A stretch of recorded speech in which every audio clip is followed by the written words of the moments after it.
I've started this a few times. I don't know if I'm ever going to get through it without having to cut everything together. So let's try this again. I am trying to talk to you about the different ways that you can address thinning hair. There are many different reasons for thinning hair. One of them is medical. You might have a disease or syndrome or even cancer that causes hair loss. It could be hereditary. Yes, hair loss can be hereditary in women as well. Most hair loss in men is going to come from the maternal grandfather's side. So if your mother's father is balding, chances are your son will, or your husband will, or whatever. Or his, whatever. You get what I'm trying to say. So there are various ways that you can treat your hair loss. If your doctor is on the compassionate side, there are some prescription routes you can take. There's not a lot, but there's a few.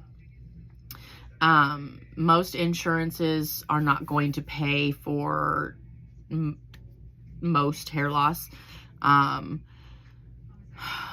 Love insurance, hate insurance. It's catch-22. But you have other options too. You can go to your hairdresser if you have a real concern with hair loss, and you can discuss it with them.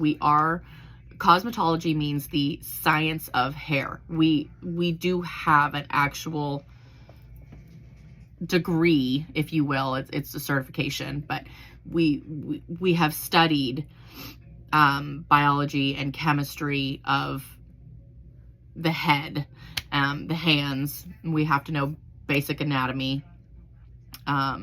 We have to know about the lymphatic system. So we do have some medical knowledge. Depends on how far you take that after you graduate on, if you're I'm just a hairdresser, I'm just going to work, whatever. Or if you're like, okay, I really want to know. I was one of those people who I had to have the answers. I had to know the why.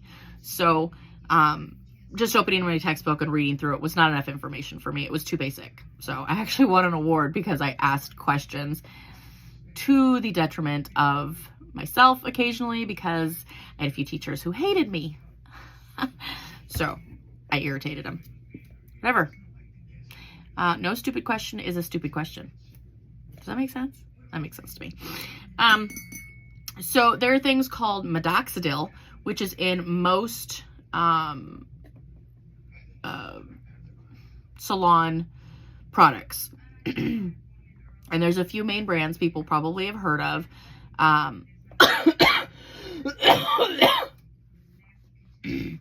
Rogaine is one of the main brands. It's been around for a really long time. It started out for just being for men, and now they have a Rogaine for women. They're not interchangeable, just FYI. If you're a woman, you cannot use the men's Rogaine, okay? It will do bad things to your hormones. And the reverse is true for a man. You should not use, you can, but you should not use the women's Rogaine. There's a line called Nioxin. Theirs is interchangeable. Men and women can use Nioxin. They do have a vitamin that you can, a supplement that you can add to their product line. And then there's Bosley. Yes, Bosley for men has a hair care system. They do have a hair care system for women, a hair care system for men, or just a down the middle, don't care, I just want to do it. They have a whole system. Now, all three of those lines, minoxidil is the main ingredient. And I don't think it's in their shampoos and conditioners. I think it's in like their treatment, which is what you would do after you use the shampoo and conditioner. So you're washing your hair. Basically, you're creating a clean surface for the product to absorb into your scalp. And then you use like their styling products. And as I mentioned, they both systems have a set of vitamins you can use. So if you're using their whole system, on a monthly, you're probably going to spend about $150 for their, roughly, it might be up to 200 with Bidenomics, the way that it is. So you would be taking their supplements, you'd be using their shampoo, their conditioner, their topical treatment, and then their styling products. And when you use those all together, the very fine print on every single bottle says, including the treatment, gives the appearance of thicker hair. They do not guarantee, because that could get them sued. Now, you might have better success with Bosley than you would have with Nioxin. Everybody's body chemistry is different. There's also another one called, and I have to go find it because I forgot it again. I had earlier opened up my Cosmoprof account, my pro account, so I could find the product names because I completely brain farted them. So the one that doesn't have a bunch of care products with it, it is just a supplement, and excuse me, it's called Viviscal Pro. Now, I do want to preface this by saying if you have a shellfish allergy, you cannot take it, period. No ifs, ands, or buts about it. It is naturally derived from a shellfish. That was something the educator for this brand really banged into us. So if you have a shellfish allergy, you can't take this supplement. Okay, now I'll continue with it. It comes in packages of 60 or 180, so it's anywhere between $35 and $95 a box. And I cannot remember how directions it says right here. So 2 tablets daily for 3 to 6 months, minimum of 3 months. If you stop before the 3-month mark, your hair will start to fall out again. This one, they do have a guarantee. You will see hair growth. This one is actually sold by dermatologists as well. When I was working at the beauty supply a few years ago, they had talked about how you might be able to get that one approved through insurance. Might be. They didn't say you could. They said might be. So just be aware of that. The more I talk, the more the coughing gets. So you're going to see a bunch of cuts in here, and I apologize. That's just me coughing and cutting it out. So I did go to their professional side of their page, and I went to their facts, and I looked at, there's 2 different things on here that talk about the Viviscal. So what are the active ingredients in Viviscal Pro? Amino Mar trademarked marine complex is derived from marine protein mollusks and has been proven to nourish thin hair from within. And then a little further down, it says, what is a marine complex and where do you source it? The marine components in Viviscal Pro supplements are mollusk and shark proteins and are byproducts of the fishing industry, which are not obtained from protected species listed by CITES, which is the Convention on International Trade and Endangered Species of Wild Fauna and Flora. Now, if you have severe concerns with that, then don't use it. If you want to know more, absolutely contact the company. The educator that we had when I was working at Cosmoprof, they were very open about answering any questions that anyone had. And she said, if there's anything that you think of after our education, we will answer you.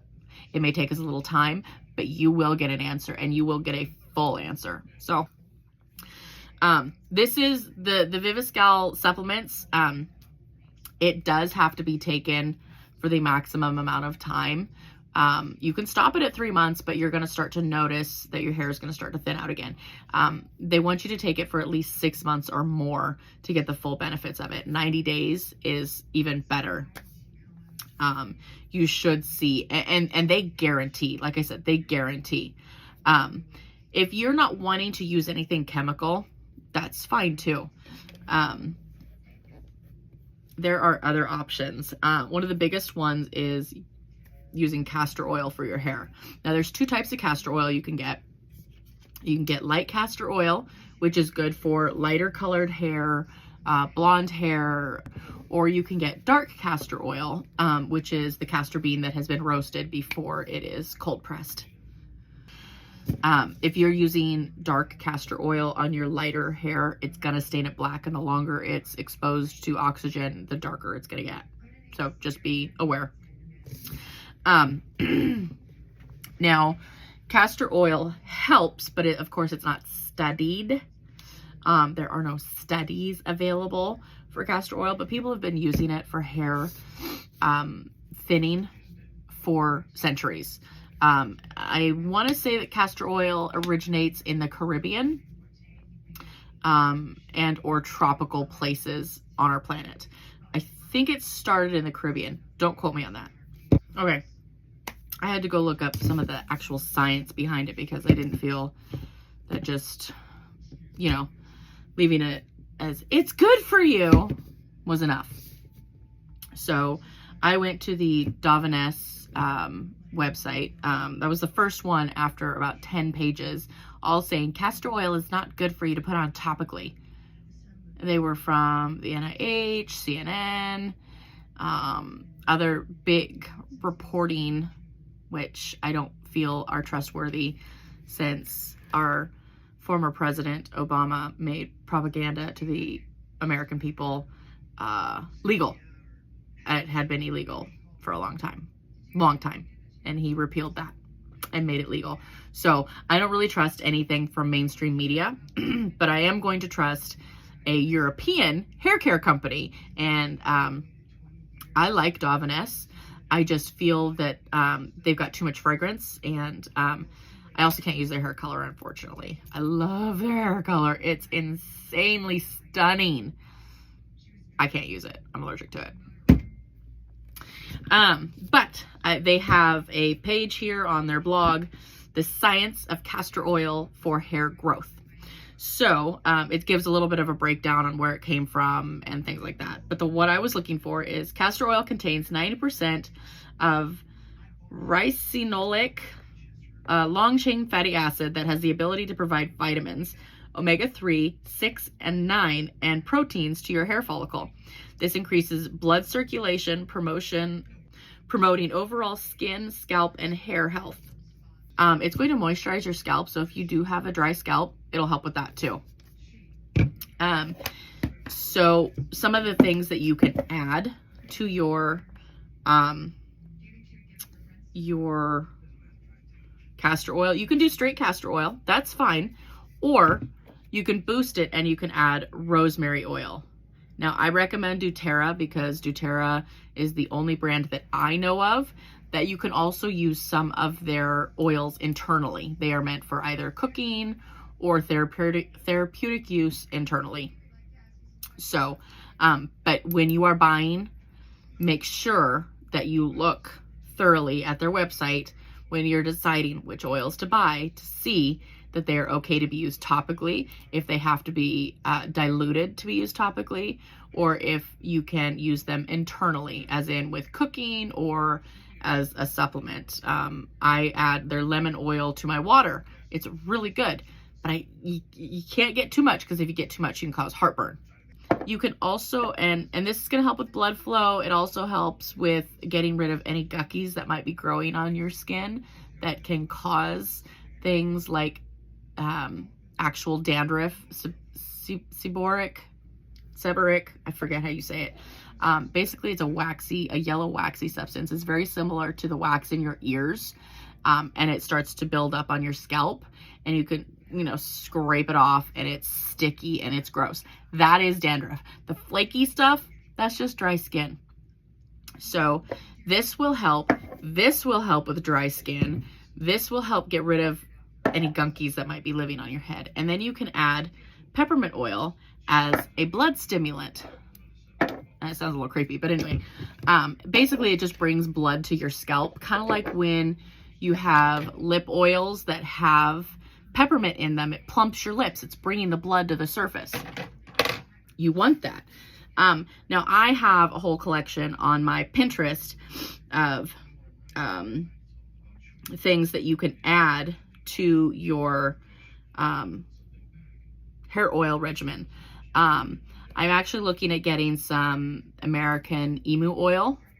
That sounds weird, American Emu. Emus aren't American. But anyway, there's a ranch in Montana that sells Emu Oil. So Emu Oil is really, really, really good for your skin. Like really good for your skin. It can actually help your skin heal faster if you have a scrape or something, or a burn. If you've got a burn, Emu Oil is actually recommended for burns. Now, other oils you can add sweet almond oil, you can add jojoba, tea tree. Be very careful if you're doing tea tree and peppermint. Not that they can't mix, but you have to get the ratio correct actually with this one as well, because you can actually burn your skin with pure rosemary oil too. You have to get the dilution ratio correct. You're always going to benefit if you're doing, 15 drops of oil of all of your different oils. If you're doing 15 drops of all of your oils, you want to make sure that your dilution oil, no matter how many different dilution oils you're using, that it's going to equal double of this. And that's not going to make the essential oils any less effective, but it's going to protect your skin. My 2 cents, put it in an old dropper bottle that you've washed out really well. I have this in an old face serum bottle. It's all glass. That's glass. So, and I washed it out really well. Because castor oil is so thick, this even has my essential oils in it. So because castor oil is so thick, I recommend not necessarily boiling water, but really, really, really, really hot water. And then just put it in there and let it sit for a while. Don't have it all the way up because you need to be able to touch your bottle. Because if you should be using glass. You don't want to burn your fingers on the glass, because yeah, anyway, and it'll make it a little bit more spreadable. And all you're going to do, and I'm actually just going to show you with one of my makeup brushes, because I don't want to take my hair out right now. Make sure there's nothing goobery on the end of that. So, this is where the majority of my hair thinning is. It's around here. All of this is really thin. And then it actually goes back a little bit, but it's not as thin as right here. This is my thinnest point. So this is where I focus. This area is where I focus all of my oil for the most part. And all you're doing is you're parting your hair and you're just doing a line of oil. Part your hair again and you do a line of oil. And you just do that in the area or all over your head. And then you're gonna wanna go in and spread it around over your scalp. It's okay if it gets down your hair shaft a little bit. That's totally fine, because you're going to wash your hair probably 2 or 3 times anyway. But it's also going to nourish your hair too. Don't think you're going to be putting any pins or hair clips in your hair, because they're not going to stay. They're going to fall out even with 3 shampoos. Your hair is just going to be really, really soft. That's not a bad thing. So once you get in there, you don't just want to scratch. You want to get a firm hold on your scalp, and you want to move your scalp back and forth. And you can do it back here and up here. Wherever your main concern is where you want to spend the most time. And what that's doing is it's bringing the blood to the surface in a equal manner. I hate how words don't come to my brain, and it's really frustrating sometimes. So you're going to want to go back and forth, and then you want to go side to side, and you want to keep, again, that firm pressure moving around, and you can move to the sides and go back and forth.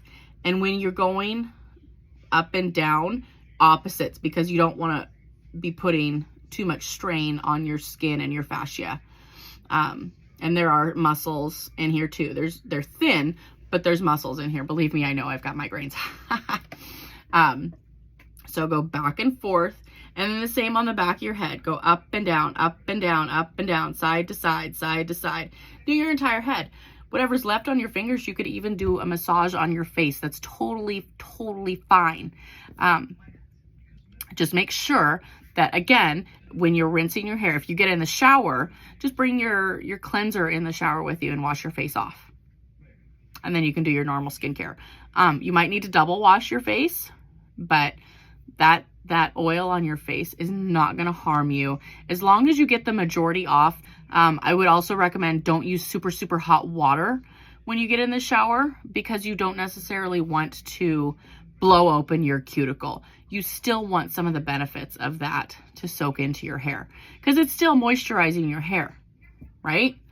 So, I know this is kind of jumbled and kind of crazy. That's kind of how my brain works, unfortunately, with my brain fog. And I'm also full of random, crazy, stupid facts. But they wouldn't be considered stupid if I just randomly pick up facts all over the place and pop them out. Anyway, have fun with that. I hope that was helpful.